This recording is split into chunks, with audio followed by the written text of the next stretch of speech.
है पहला में क्या है, ए का मान दिया हुआ है और बी का मान दिया हुआ है। अब देखो यहाँ पर एन का भी मान दिया हुआ है, हमको किसका मान निकालना है, एन का मान निकालना है बाबू। तब 5.2 में यह कह रहा है कि इस सारणी में एपी का प्रथम पद ए दिया है और सार पद डी का मान भी दिया है और एनवा पद हमको ज्ञात करना है।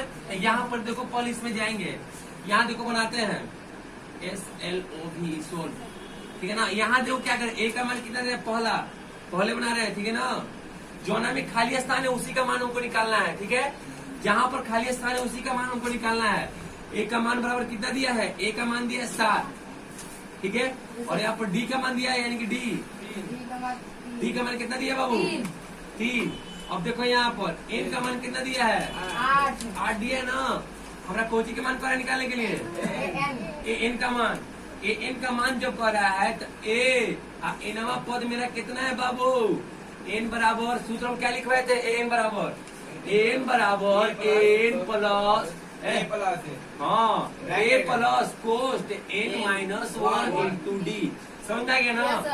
एन का मतलब एनवा पद, समझ में आ गया ना। एन का मतलब एनवा पद। तो अब देखो यहाँ पर ए और ए का मान, एन का मान कितना दिया बाबू, 8 बराबर कर सकते हैं। ए का मान कितना दिया है, 7 प्लस एन का मान कितना दिया है, 8 और -1। क्लियर है यहाँ पर।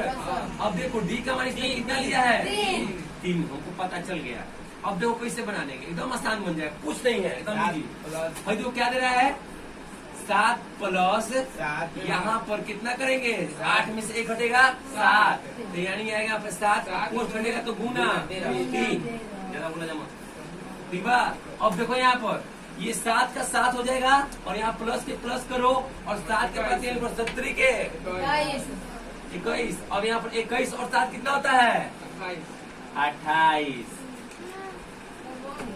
28, यानी कि एन का मान हमको कितना आ गया, 28 आ गया। हम देखो एन का 20वां पद बताया था जैसे ना, एन का 8वां पद निकाल लो शॉर्ट ट्रिक में। एन का कौन सा पद, 8वां पद है ना बाबू। क्या सूत्र होता है, ए प्लस 8 में से 1 घटा देंगे तो 7 डी, बताए थे ना। एकदम सूत्र मेन बात है, सूत्र याद करोगे तो बनेगा। मैं कुछ नहीं, एकदम आसान है। अब देखो यहाँ पर क्या हो गया, तो यहाँ पर हम लिखेंगे क्या, ए का मान कितना दी इसमें, देखो प्लस करो और 7 का 7 लिखेंगे और डी का मान दिखाई दे रहा है 3 है ना, तो गुना कर दो 3। 7 का 7 करो प्लस करो और 70 का 21 का 7,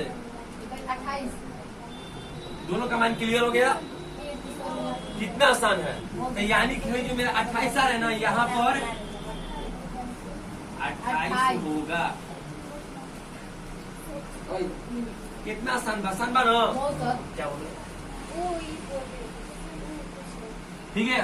और उसी धारा को देखो डी का मान निकालना पड़ेगा।